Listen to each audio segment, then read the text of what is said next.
My name is Ethan Cole, and I've been doing wilderness search and rescue long enough to know that the woods don't care about you.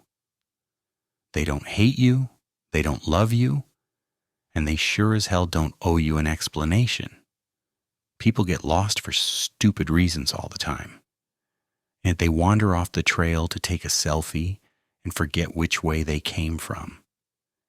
They pack for a sunny day and forget that the mountains keep their own calendar. They follow a shortcut they saw on some forum and end up post-holing through snow at midnight in cotton socks. That's the job. You hike out, you follow the trail, boot prints, broken branches, a dropped water bottle, and you bring them back if you can. Sometimes it's a twisted ankle and an embarrassing story. Sometimes it's a body bag. Either way, there's a reason. There's a chain of cause and effect. You can trace, even if it hurts. I used to find comfort in that, the idea that no matter how bad it got out there was always a way to explain it. Bad choices, bad weather, bad luck. Pick one, mix all three. Then we got the call about the missing campers in Glacier National Park. And that certainty went to hell. It was just after dawn when the radio crackled to life in the base cabin, the air still smelling like burnt coffee and damp wool.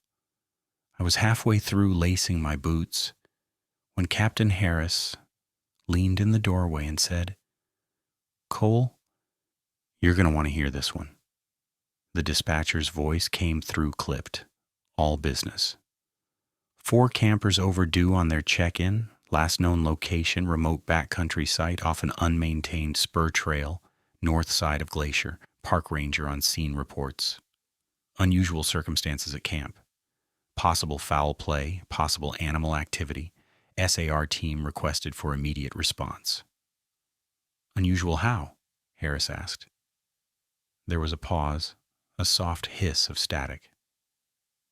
Ranger reports tent was torn from the inside. Gear scattered, no blood, no sign of a struggle, no tracks leaving the site. I remember Mark, sitting at the table messing with a GPS, looking up and saying, "No tracks? Maybe they just learned to fly." He was joking the way Mark always joked, but nobody laughed. By the time the briefing was done, it was the 4 of us. Me, Mark Lawson, Jenna Price, and Luis Alvarez. We'd all worked together before. We knew how to move as a unit. One person leads, one person sweeps, the others watch the flanks and mind the details. On paper, it was routine. Overdue campers, remote location, possible weather complications. In my gut, it felt wrong before we even left the parking lot.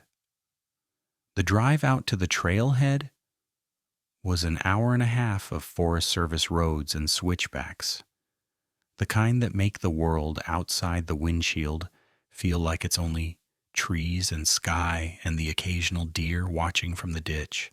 Mark filled the silence with his usual commentary, complaining about his knees, about the coffee, about how the campers were probably just having too much fun with bad cell service.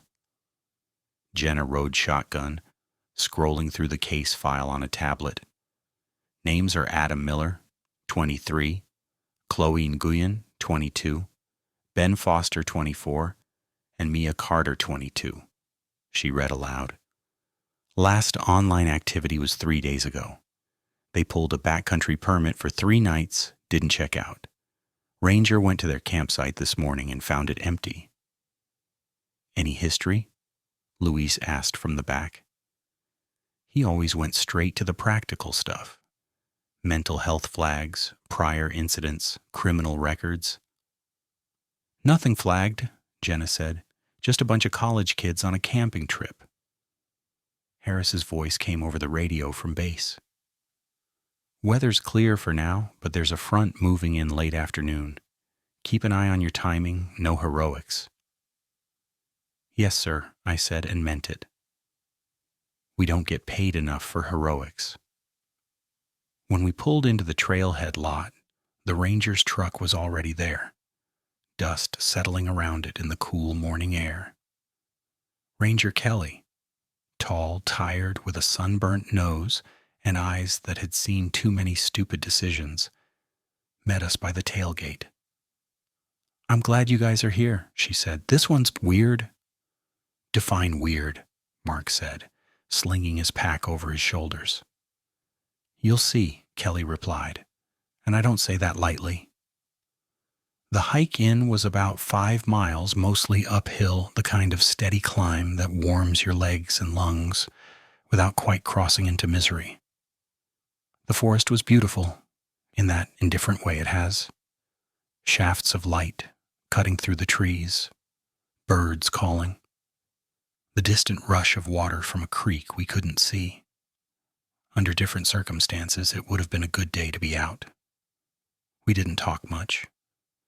Boots on dirt and gravel, the occasional crack of a branch underfoot. The 4 of us fell into our usual formation without needing to discuss it. I took point with Kelly, following the faint scar of the spur trail through the undergrowth. Jenna scanned the terrain, logging waypoints, noting landmarks.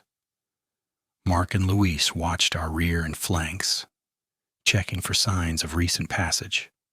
Fresh prints, shifted rocks, anything. About an hour in, the trail narrowed and dipped into a small shaded hollow. Kelly slowed and raised a hand. "Camp's just ahead," she said quietly. Something in her tone made the hair on my arms stand up. We stepped into the campsite like we were crossing a line. The first thing I noticed was the tent, or what was left of it. It sat in the middle of the clearing, the fabric sagging and twisted like someone had tried to turn it inside out and given up halfway. The fly was shredded, not in straight lines like a knife or clean tears from wind, but in irregular curved gouges, as if something had pushed and pushed until the material gave way. The ranger report said, "Torn from the inside," I murmured. Kelly nodded. Zippers were still closed when I got here. Cuts go out, not in. The second thing I noticed was the gear. Sleeping bags half unrolled, a camp stove knocked on its side, a plastic mug lying in the dirt. Food containers open but not scattered far. No obvious sign of a bear or other scavenger. A cooler sat next to a tree, lid latched, completely untouched. "None of the poles are here," Jenna said suddenly. I turned. She was standing over the tent, gloved hands hovering above the collapsed structure. She was right. The fabric lay in a crumpled shape, but the aluminum poles that should have given it form were gone. "Maybe they packed in a hurry," Mark suggested. "Then where's the bag?" "Where are the poles?" Jenna shot back. "They didn't just evaporate." Luis crouched by the fire ring, examining it. "Fire's been out at least a day," he said. "Maybe 2. No recent ash, no fresh wood." I walked the perimeter of the site, eyes on the ground. It was habit, drilled into me over years. A slow, methodical sweep in widening circles, looking for tracks, drag marks, drops of blood, anything. I found boot prints. Plenty of them. 4 distinct sizes, crisscrossing the site where the campers had moved around, cooked, gone to the trees to pee. Normal. What I didn't find was the thing I knew I should. "No trail leading away," I said aloud. Kelly shook her head. "I spent an hour looking before calling this in. There's nothing. It's like they just stopped being here." The forest around us was quiet. Not silent, not yet, but the birds seemed further away than they should have been, their calls thin and distant. The air felt heavy in my chest, like the first breath before a thunderstorm. Mark tried to cut the tension. Maybe they all decided to go naked and run into the woods as a bonding exercise. No boots, no poles, no problem. No one even smiled. That was when the feeling hit me. Not a sound, not a sight, just a pressure along the back of my neck, like the moment you realize someone has been staring at you from across a crowded room. This wasn't just lost campers. This was something else. I didn't have a word for it yet. All I knew was that the woods around that empty camp felt wrong, like we had walked into a room where a conversation had just stopped and everyone was waiting to see what we would do. And somewhere under my ribs, something small and stubborn whispered that we should leave. We didn't. We started tracking. We started at the tent and worked outward in a spiral, the way we'd been trained. Kelly stayed at the campsite to document everything while the four of us split into pairs. Me and Jenna on one axis, and Mark and Luis on the other, moving in slow, deliberate arcs through the underbrush. The goal was simple. Find the trail. Find where they went. But the forest didn't cooperate. The ground around the camp was soft in places, damp soil, patches of moss, leaf litter that should have held an impression. We found boot prints close to the fire ring and near the tent. Clear, normal, unremarkable. But 20 feet out, they stopped. Not faded, not smudged by rain or animals, just ended. "Ethan," Jenna called from somewhere to my left. I pushed through a stand of young pines and found her crouched low, one gloved hand hovering over a section of bare dirt between two roots. "Look at this!" There, pressed deep into the soil, was a single boot print. It was clear, detailed enough that I could make out the tread pattern, the slight wear on the heel, even a small nick along the outer edge. It was fresh. No debris inside the impression, no signs of weathering. But there was no print before it, and no print after it. I knelt beside her, scanning the ground in every direction. "Where's the rest of the trail?" "There isn't one," Jenna said quietly. "It just starts here." I stood and backed up, trying to see if maybe the person had jumped from somewhere. A rock, a log, anything that would explain a single print in the middle of nowhere. Nothing. The trees around us were thin and young, none with low branches, no boulders, no elevated terrain, just flat ground, soft dirt, and one boot print that had no business being there. "Maybe they were running," I said, more to myself. "Long strides, light steps." "Then where's the next one?" Jenna pointed ahead along the line the print seemed to suggest. "If they were running, there should be more." We followed the direction for another 30 feet. Nothing. Not a bent twig, not a scuff mark, not a single sign that anyone had passed through. Mark's voice crackled over the radio. "Cole, you're going to want to see this." Jenna and I exchanged a glance, then headed toward his signal. We found him and Luis standing at the base of a rocky slope, staring up. "What is it?" I asked. Mark pointed. Hanging from a thin branch about 12 feet off the ground was a backpack. Not thrown, not tossed. Placed. The straps were looped neatly over the branch, as if someone had taken the time to arrange it just so. The pack itself was still zipped shut, undamaged. No tears or claw marks. "How the hell did it get up there?" Luis muttered. I looked around for a way up. A nearby tree with branches at the right height. A ledge. Something someone could have climbed. There was nothing. The tree the pack hung from was too thin to support a person's weight. The branches below it were bare and spindly. The nearest, climbable tree was at least 20 feet away. "Maybe they threw it," Jenna suggested. "Look at the straps," I said. She tilted her head, studying them. They weren't tangled. They weren't twisted from being flung. They were draped, almost delicately, like someone had stood on a ladder and hung it there on purpose. They didn't throw it, Mark said. Someone put it there. Or something, Luis added under his breath. I didn't correct him. We radioed Kelly to photograph it, but none of us wanted to cut it down yet.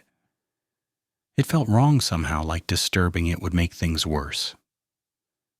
We kept moving.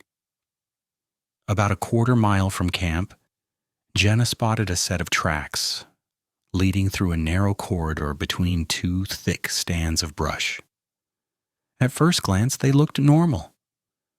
Boot prints, evenly spaced, heading northwest at a steady walking pace. But as we followed them, the spacing started to change. The prints grew deeper, heavier, like whoever was walking had suddenly gained 100 pounds. That doesn't make sense, Jenna said, kneeling beside one of the prints. She pressed her fingers into the dirt beside it for comparison. This is way deeper than it should be. I crouched next to her. She was right.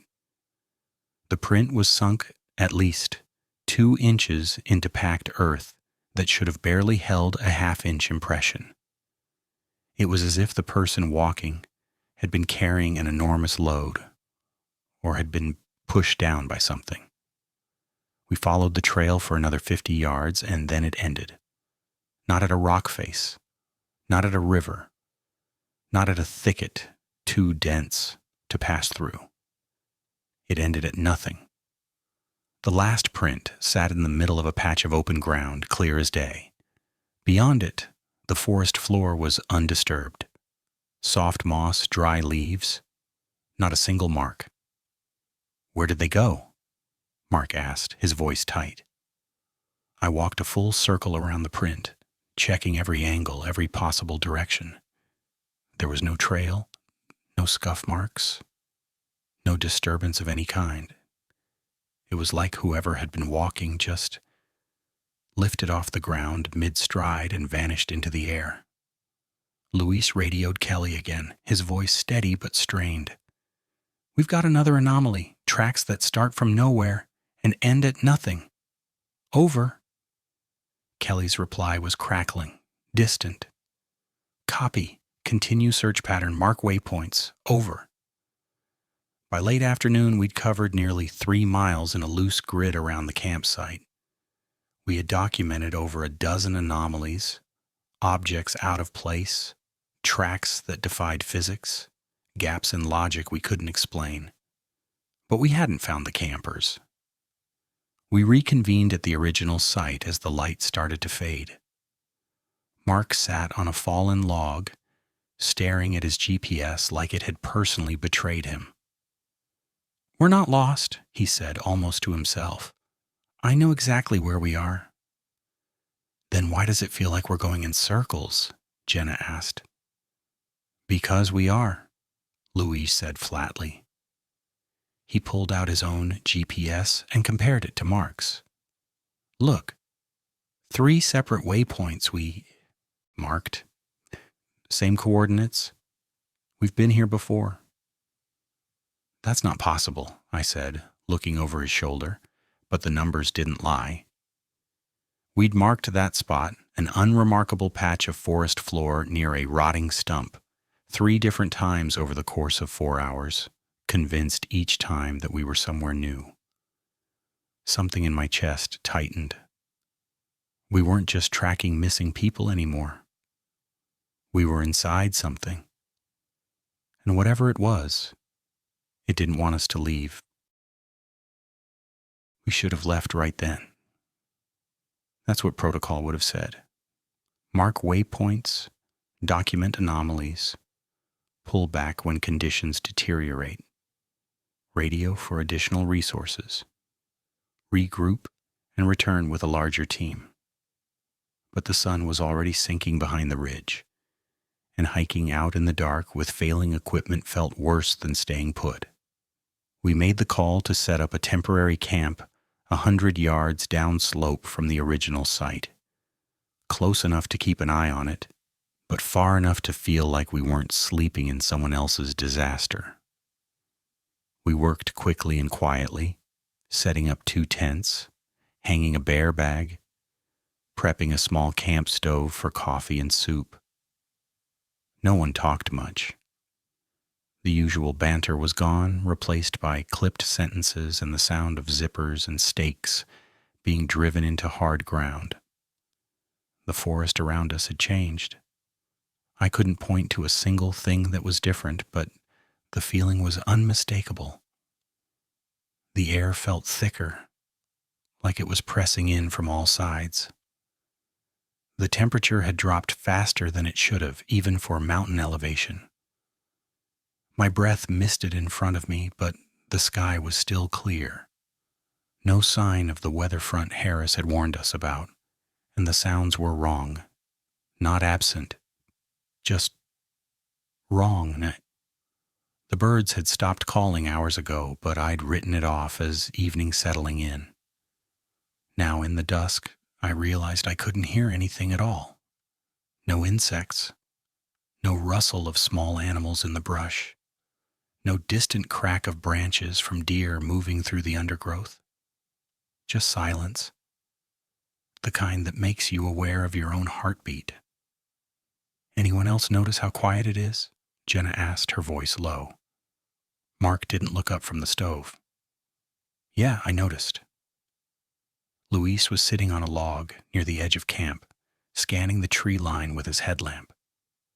It's like everything left. Or everything's hiding, I said. No one argued. We ate in shifts, 2 awake while 2 rested, rotating every 2 hours. It wasn't official protocol for a standard SR operation, but this didn't feel standard anymore. I took the first watch with Jenna. We sat near the edge of the camp, backs to the fire, eyes adjusting to the darkness beyond the ring of light. The forest was a wall of black shapes. Trees, branches, shadows that didn't quite resolve into anything recognizable. For a while, nothing happened. Then around 10 o'clock, I heard it. A voice. Distant, muffled, but unmistakably human. I sat up straighter, straining to listen. Jenna, I whispered. She nodded. I hear it too. It was coming from somewhere northeast of our position, maybe 100 yards out. The words were too faint to make out, but the rhythm was clear. Someone calling for help. My hand went to the radio. Mark. Luis, you awake? Mark's voice crackled back immediately. Yeah, what is it? We're hearing a voice. Northeast, approximately 100 yards. Could be one of the campers. There was a pause, then Luis's voice, quieter. We hear it too. I stood, slinging my pack over one shoulder and flicking on my headlamp. Jenna did the same. We're going to investigate, I said into the radio. Stay alert. We moved slowly, carefully, keeping our lights low and sweeping the ground ahead for obstacles. The voice grew louder as we walked, clearer, but still not quite distinct enough to make out words. It sounded like a man, young, repeating the same phrase over and over, the cadence rising and falling like a chant. Help me, help me, help me. We stopped about 50 feet from camp.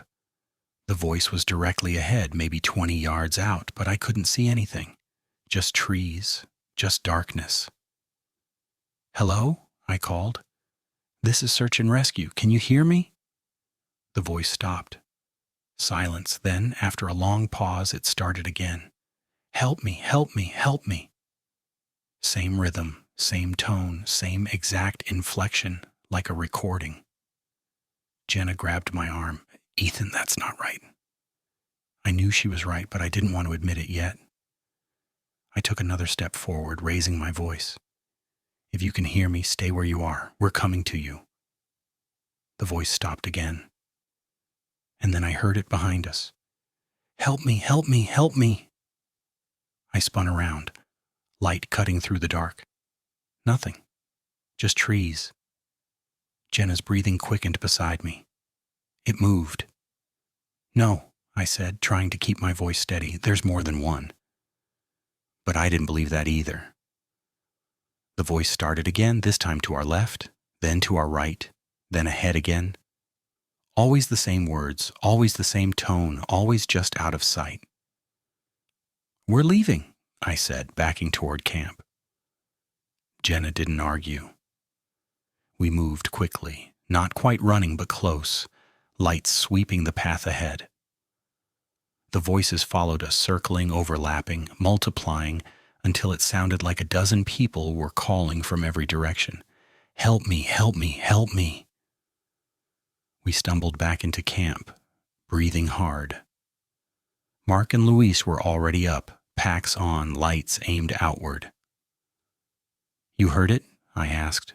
"We heard all of it," Mark said, his voice tight. "What the hell was that?" "I don't know," I said.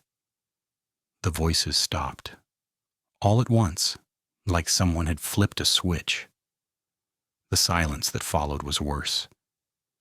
We stood in a circle, backs to each other.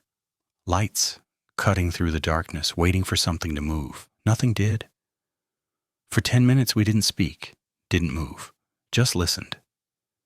Then, from somewhere far off, deeper in the forest, farther than any human voice should carry, I heard it. Not words this time, just sound.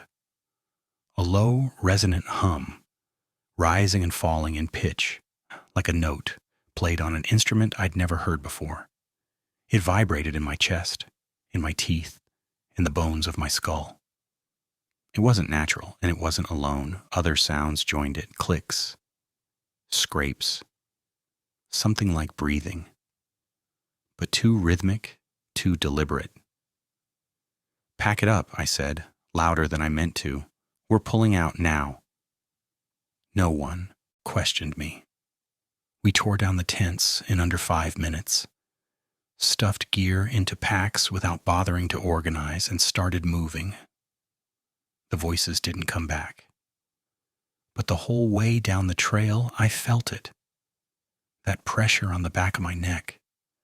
That crawling certainty that something was pacing us through the trees, just outside the reach of our lights.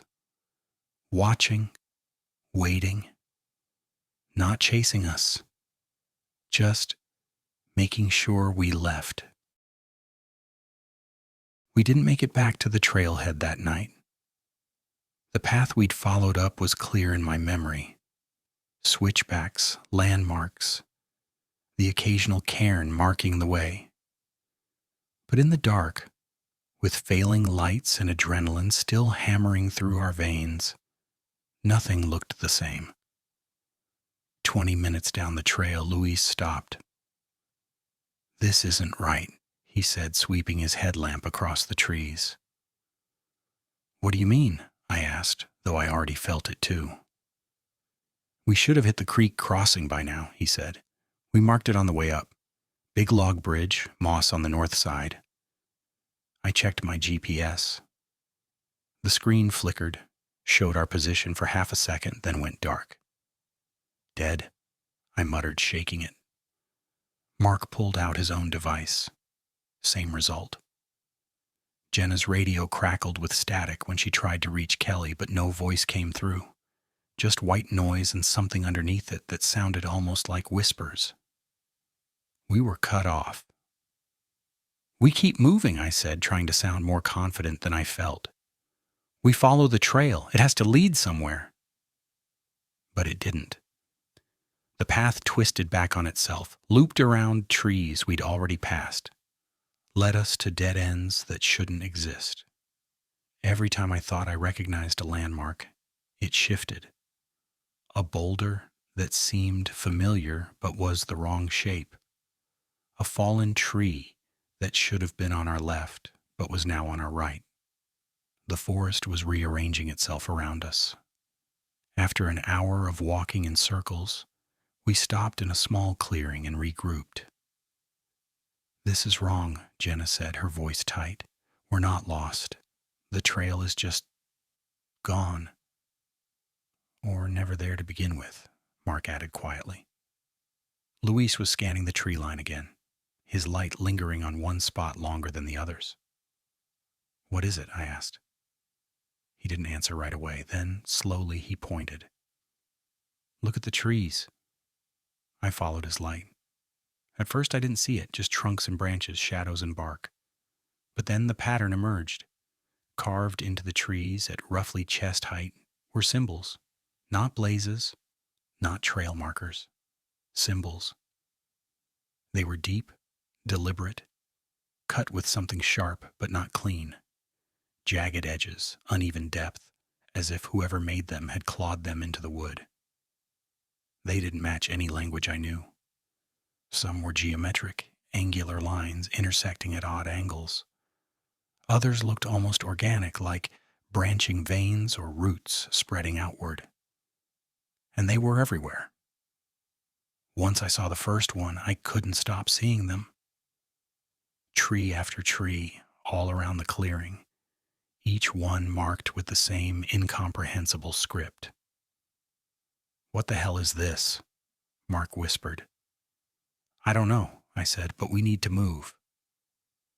We picked a direction, west, according to my compass, which was the only instrument still working, and started walking again. The symbols followed us. Every 50 feet, another tree, another mark. Always the same depth, always the same height, as if someone had measured them out with precision, or something. Then we found the first one.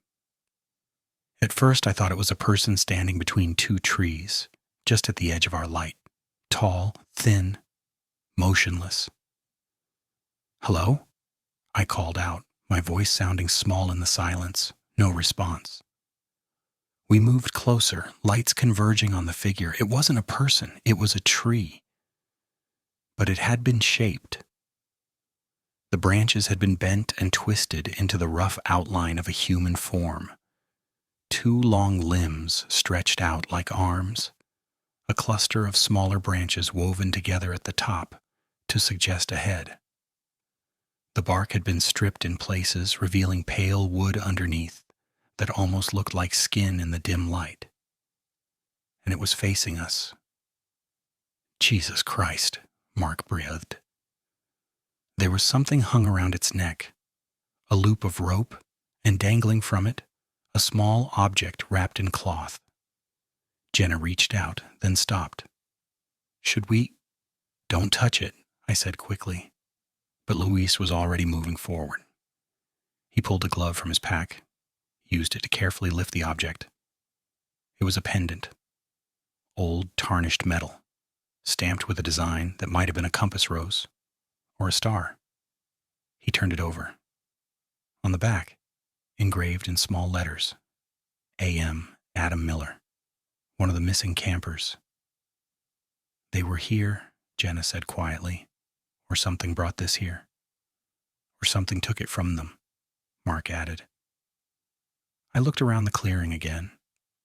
The tree figure wasn't alone. There were others. 6 in total, arranged in a loose circle around the edges of the space, all facing inward. All shaped the same way, all watching. My skin crawled. "We're leaving," I said. "Now." We moved faster this time, pushing through underbrush, ignoring the trail entirely. The symbols kept appearing, carved into every tree we passed, and I realized with growing dread that we weren't just walking through marked territory. We were inside something, a boundary, a cage, a trap. The air grew colder. Our breath came out in thick clouds. The darkness pressed in tighter, and the trees seemed to lean closer with every step, their branches reaching down like fingers. Then we heard it again. Not the voices this time. Footsteps, heavy, deliberate, moving parallel to us through the trees just out of sight. We stopped. The footsteps stopped. We moved. They moved. "Is someone following us?" Jenna whispered. "I don't think it's a person," Louise said. Mark's light swept the forest. "Then what is it?" I didn't answer because I didn't have one. but I saw it just for a second.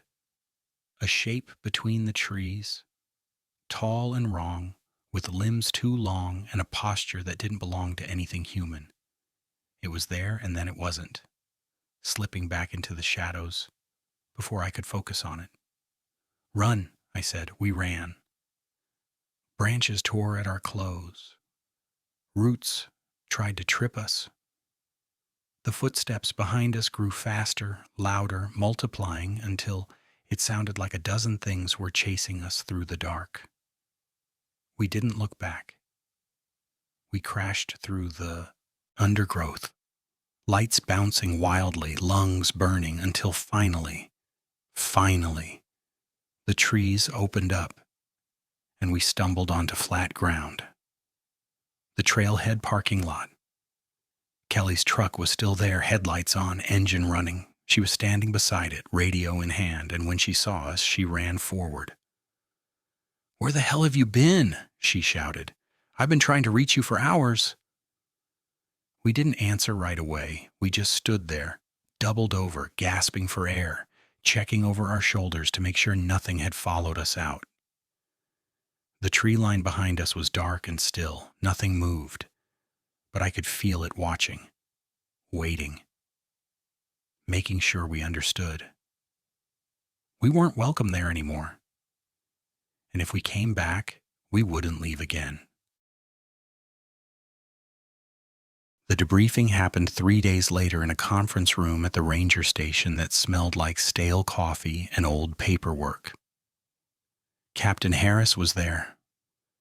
So was the park superintendent, a woman named Carlson, with reading glasses on a chain and a face that had seen too many incident reports.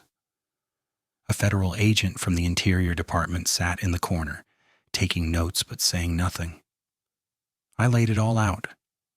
The torn tent, the missing tent poles, the boot print that started from nowhere. The backpack hung 12 feet up a tree with no way to reach it. The tracks that ended mid-stride. The symbols carved into the trees. The voices. The tree figures arranged in a circle. Adam Miller's pendant. I showed them the photos on my camera. Jenna backed me up on every detail. Mark and Louise sat quiet, but they nodded when asked to confirm. Carlson listened. She took notes. She asked clarifying questions about timelines and coordinates. And then she said what I knew she would say. Equipment malfunction can cause a lot of confusion in high-stress situations, she began, her tone careful and clinical. GPS failures, radio interference, even visual distortions caused by exhaustion and low light. It's more common than people think. We weren't confused, I said. We documented everything. I'm not questioning your professionalism, Mr. Cole, she said. But 4 people experiencing the same unusual phenomena in a short period of time in a high-stress environment after hours of physical exertion, it's not outside the realm of psychological explanation. What about the pendant? Jenna asked. Adam Miller's initials were engraved on it. We'll analyze it, Carlson said. It could have been left there intentionally or dropped during an earlier trip. The area isn't unvisited. Harris cleared his throat. What about the campers? Are we sending another team in? Carlson hesitated. We're evaluating options. Weather's closing in. If we don't find them in the next 48 hours, we'll have to suspend active search and wait for conditions to improve. I leaned forward. You're not going back in. We're reassessing the risk, she said carefully. Translation. They thought we'd lost it. 4 SAR professionals, experienced and trained, and they thought we'd cracked under pressure. Maybe we had. The meeting ended with handshakes and reassurances that our observations were valuable and would be taken into consideration. We were told to take a few days off, rest, decompress. We left without another word. Outside in the parking lot, Mark lit a cigarette and stared at the mountains. "They think we're crazy," he said. "Yeah," I said, "they do." Jenna leaned against her truck. "Do you think we are?" I didn't answer right away. Because the truth was I didn't know anymore. In the days that followed, I couldn't let it go. I started pulling old reports from the park archives. Missing persons cases, strange incidents, unexplained disappearances. There were more than I expected. Not a lot, but enough to form a pattern if you knew what to look for. People who went into that section of the park and didn't come out. Hikers who were found days later with no memory of where they'd been. Camps discovered empty, gear intact, no sign of struggle. And always, that same detail buried in the ranger notes. Tracks ended abruptly or no clear trail away from sight. It went back decades. I found a report from 1987 about a surveying team that radioed in about unusual markings on trees before their signal went dead. They were found 2 days later, disoriented and dehydrated, claiming they'd been walking in circles for hours even though their compasses never moved. Another from 2003, a solo backpacker reported hearing voices calling his name from the woods. He followed them and got lost for 3 days. When rangers found him, he kept saying, "It wasn't trying to hurt me. It was just playing." I started asking around. Old-timers, rangers who'd been working the area for 30 years. A few of them would talk off the record over beers in dim bars where nobody asked too many questions. One of them, a guy named Tom, who'd retired 5 years earlier, told me about the old stories. The Blackfeet used to avoid that whole valley, he said, staring into his drink.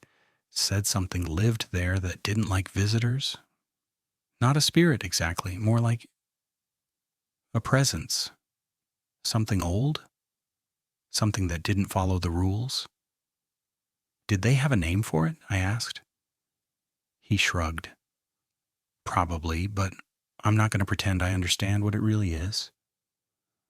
All I know is every few years, someone goes in and doesn't come out the same, or doesn't come out at all. Why doesn't the park close that section? I asked. Tom gave me a tired look. Because officially, there's nothing wrong with it. Officially, people just get lost, make bad decisions, push their limits. He drained his glass. But off the record, I wouldn't go back in there for any amount of money. Neither would I. I still work SAR. I still go into the wilderness. But I don't take calls for that section of Glacier anymore, and Harris doesn't ask me to. The campers were never found. Their families held vigils. The media moved on. The case went cold. But I think about them sometimes. About what happened to them in those woods. Whether they're still out there somewhere, walking in circles through a forest that doesn't follow maps, or whether something took them. I think about the tree figures, the symbols, the voices that weren't voices, and I think about the moment, right before we broke through the tree line and reached the parking lot, when I looked back and saw something standing at the edge of the forest, tall, still, watching us leave. I didn't tell anyone about that. Some things you keep to yourself, because once you acknowledge them, once you give them weight and truth and space in your mind, they become real in a way that's hard to shake. So I'll leave it here. If you've spent time in the deep woods, the real wilderness where trails end and maps stop making sense, maybe you felt it too. That presence, that weight, the sense that something is watching, waiting, measuring you. Maybe you have a name for it. Maybe your people told stories about it. I just call it the thing that watches when the tracks end. And I hope I never see it again,